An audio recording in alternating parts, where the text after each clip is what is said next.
Hello friend, मैं सुरेंद्र ओझा स्वागत करता हूं आपका अपने चैनल ब्लॉगर ओझा में। दोस्तों, आपसे निवेदन, अगर आप हमारे चैनल पर नए और अभी तक सब्सक्राइब नहीं किए तो सब्सक्राइब कर लीजिए। अंबिकापुर में अनिरुद्ध बाबा जी महाराज आए हैं। चलिए, अनिरुद्ध बाबा जी के द्वारा बताया जा रहा है कि यमराज से अंतिम इच्छा लोगों की क्या होती है, वो आपको हम सुनाते हैं इस वीडियो में। तो आप अपने भाई के मरने पर जाओगे कि नहीं? जो लोग कहते हैं मैं भाई की शक्ल नहीं देखूंगा, मैं भाई के घर नहीं जाऊंगा, अरे जब मर जाएगा तब तो जाओगे। भारतीय महिला पति से क्या चाहती है? रोली रोली मौली चुनरी मेहंदी, रोली मतलब कुमकुम, रोली मौली चुनरी मेहंदी, मोतियन से भर दो माली। ये वही भाई है जो एक ही कपड़े को दोनों मिल बांट कर पहन लिया करते थे, एक थाली पर भोजन कर लिया करते थे, एक साथ सोया करते थे, आज एक दूसरे के दुश्मन हो गए। अरे याद करो भरत जी को, जो भाई के लिए अयोध्या का राज्य छोड़ करके आए थे, और एक भाई तुम हो जो आपस में झगड़ा करते हो। लेकिन हमारे यजमान परिवार को हमने देखा, इतने बूढ़े हो गए हैं ये भाई लोग, लेकिन आज भी बड़े भाई छोटे भाई प्यार से रहते हैं। इतना बुढ़ापा में देखो ये प्यार है।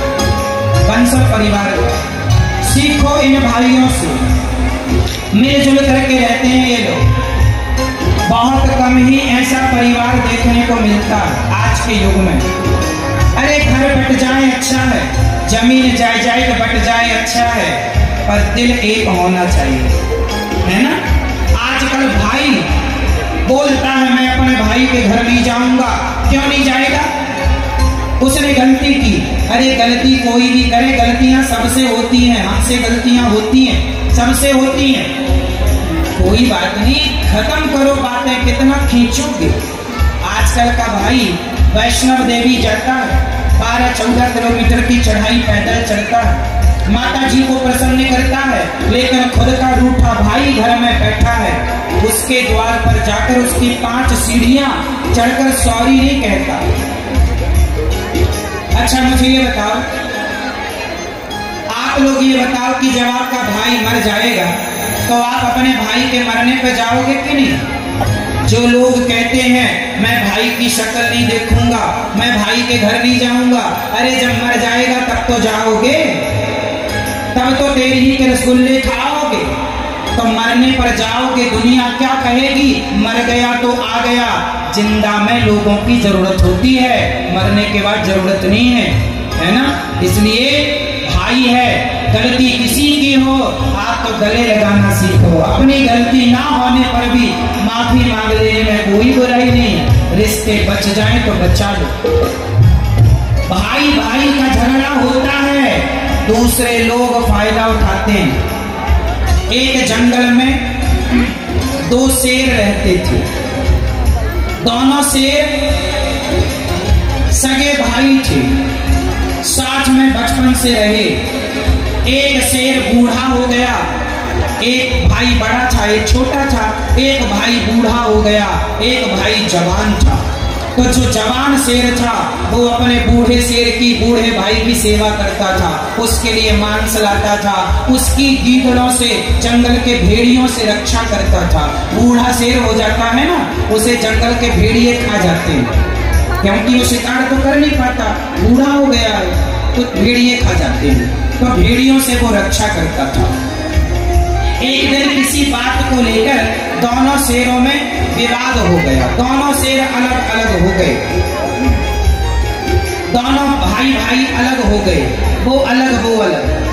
अब जो बूढ़ा था, एक दिन वो संकट में पड़ गया, उसे जंगल के कुत्तों ने घेर लिया, जंगल के कुत्तों ने घेर लिया और उसे मारने चल पड़े, क्योंकि कुत्तों को पता चल गया कि भाई भाई में झगड़ा हो गया है, अब तो मार के बूढ़े वाले को खा जाएंगे। तो कुत्तों ने घेर लिया। अचानक वहां पर उसका जवान भाई आ गया और कुत्तों को भगाया। तो किसी ने कहा, कुत्ते ने कहा क्यों? तुम्हारा तो तुम्हारे भाई से झगड़ा हो गया था, तो तुम क्यों इसको बचाने आए हो? मरने दो। तब उस जवान शेर ने जो बात कही आप सुनिएगा। उस जवान शेर ने कहा कि आपस में इतना झगड़ा ना करो, आप आपस में इतना विवाद ना करो कि तुम्हारे झगड़े का फायदा ये कुत्ते उठाने लग जाए। आपस में इतना विवाद ना करो कि तुम्हारे झगड़े का फायदा ये कुत्ते उठाने लग जाए। तुम झगड़ा करते हो, ब्राह्मण क्षत्रिय वैश्य शूद्र 4 बटे हो 4 भागों में, इसलिए ये कुत्ते फायदा उठाते हैं और हिंदुओं का धर्मांतरण कराते हैं। नहीं तो कुत्तों की क्या ताकत की सनातन की तरफ हाथ उठाकर देख सकें। तुम बटे हो इसलिए क्या मजाल किसी की। हाँ, 1 मिनट की मोहलत दे दो। तो आज से कौन कौन भाई प्यार प्यार से रहेगा, कभी झगड़ा नहीं करेगा। गलती की हो तुम दोनों में से किसी ने, गलती भले ना हो सॉरी बोल देना और रिश्ते बनाए रखना। हाँ हाँ बोलो या ना। 1 मिनट की मोहलत दे दो, करो बहू से बात। 1 मिनट की मोहलत दे दो, करो बहू से बात। एक सास मरने लगी और बहू से मरते समय क्या कहती है एक सास बहू से, आप लोग भी तो बहू हैं, आपकी सास है कि नहीं? मर जाएगी तो कुछ कहती हुई मरेगी। एक सास क्या कहती है बहुओं को, बहुएं ध्यान देंगी, ये समझना कि आपकी सास ही बोल रही है, थोड़ी देर के लिए मैं ही आपकी सास। 1 मिनट की मोहलत दे दो, करूं बहू से बात। मैं आपकी सास है? नहीं, मैं आपकी सास। 1 मिनट की मोहलत दे दो, करूं बहू से बात। मैं तो मारो धर्म निभाती, मैं तो मारो धर्म निभाती, बांध के रखियो ये परिवार, बुलाओ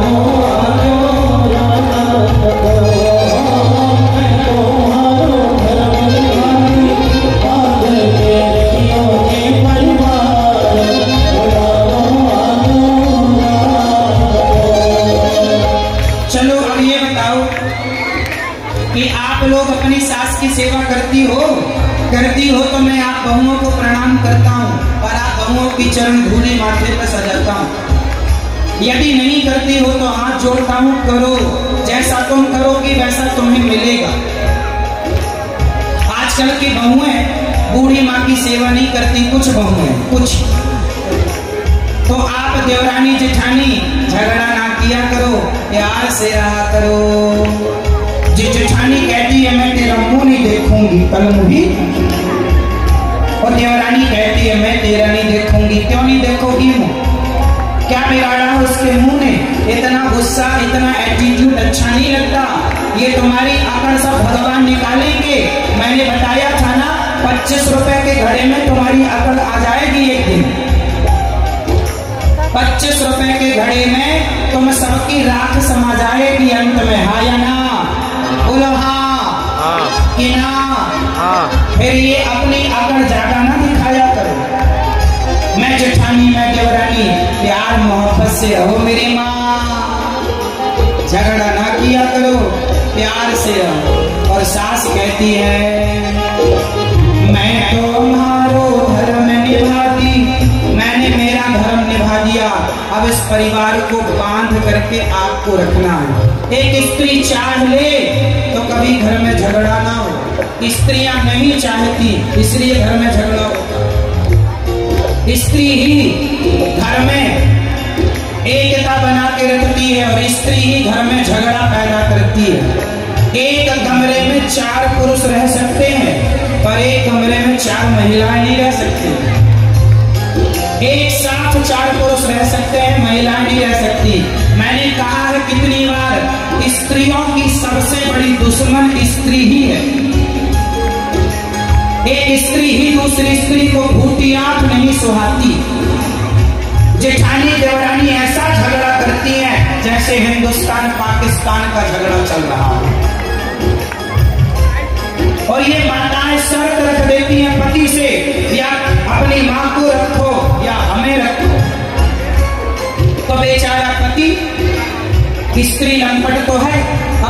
को छोड़ देता है तुम्हारे संग नाचता झूमता रहता है। एक मिनट की मोहलत दे दो करूं पति से प्यार, एक मिनट की मोहलत दे दो करूं पति से प्यार। आप में से कितनी देवरानी जेठानी आज के बाद सदा प्यार से रहेंगी? हाथ उठा के बताओ। जो रहेंगी और जो रहती हैं वो दोनों हाथ उठाएंगी। देखो पीछे हाथ कम उठ रहे हैं। हाँ, और सास की सेवा कौन कौन करेगी यदि सास जिंदा है तो? हाँ, और एक सास आपकी वृंदावन रहती है, हमारी वृद्ध माताएं, उन माओं के लिए भी आप लोग जरूर सेवा किया करो। एक पत्नी के पति मर गए, मरने लगे, यमराज जी आए, चलो। पत्नी ही जाने लगी, यमराज बोले पत्नी से चलो तुम्हारा पूरा हो गया कार्यकाल, समय चलो। पत्नी मरने लगी तो पति से क्या कहा मरते हुए? अच्छा, आप लोग जब मरोगी तो अपने पति से क्या कहोगी? आखिरी सवाल, आखिरी बात क्या होगी? एक नारी भारतीय पत्नी अपने पति से क्या चाहती है आखिरी में, वो जरा सुनिएगा। एक मिनट की मोहलत दे दो करूं पति से बात।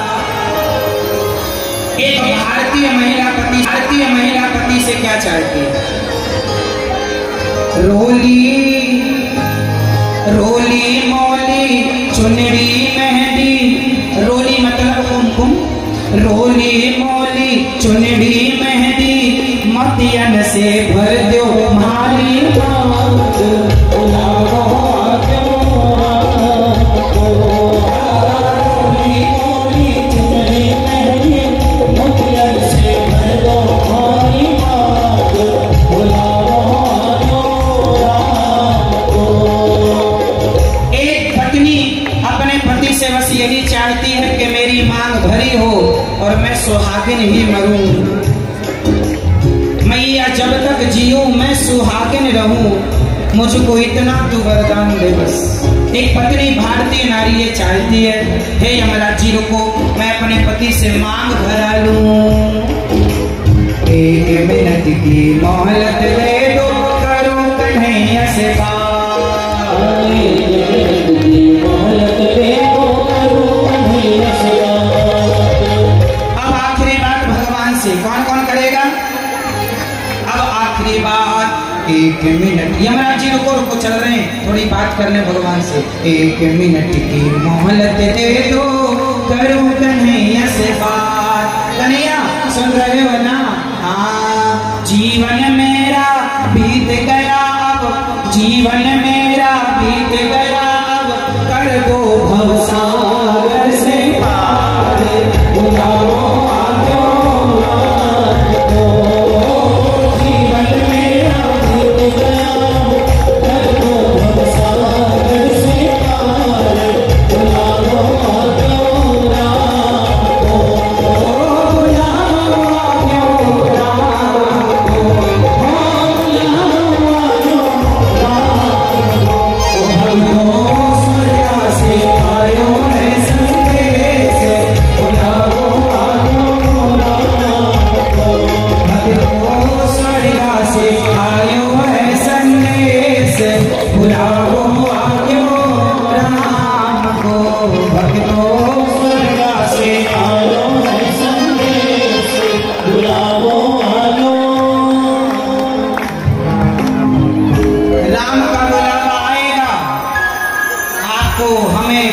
चलना पड़ेगा। इसलिए कहता हूँ रिश्तों को समझो, रिश्तों की अहमियत को जानो, और रिश्ते कच्चे धागे की तरह ऐसे नहीं तोड़े जाते जैसे आज लोग बात बात में रिश्ता तोड़ देते हैं। रिश्तों को जोड़ लेना आसान है, निभाना बड़ा कठिन है। इसलिए रिश्तों को निभाइए। आज देखो ना, आजकल माँ बेटे का रिश्ता नहीं निभ रहा है कुछ लोगों से, और रिश्तों की तो छोड़ ही दो। एक माँ मेरे पास रोती रोती आ गई, और रोती रोती बोली, बेटा अब मुझे आप ही सहारा दो, मेरा कोई नहीं। मैंने कहा माँ, सबके सहारा तो भगवान है, आप ऐसा क्यों कहती हो कि आपका कोई सहारा नहीं है? एक माँ जिनके 5 बेटे, 5 बेटे बड़े संपन्न हैं, लेकिन वो माँ को एक रोटी नहीं देते थे, बहुत सताते थे।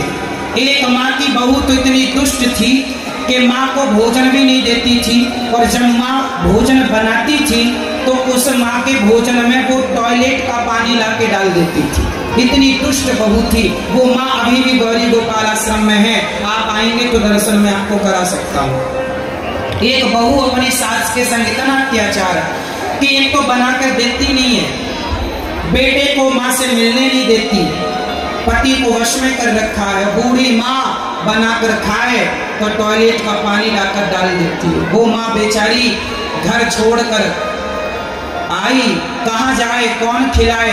तब गौरी गोपाल आश्रम में रहती हैं। ये दास अनिरुद्ध माँ के चरण दबाकर माँ की सेवा करके माँ का ख्याल रखता है। इसलिए आपसे निवेदन करता हूँ कि जैसे राम सेतु बना था ना, तो उस राम सेतु में एक छोटी सी गिलहरी का भी एक योगदान था।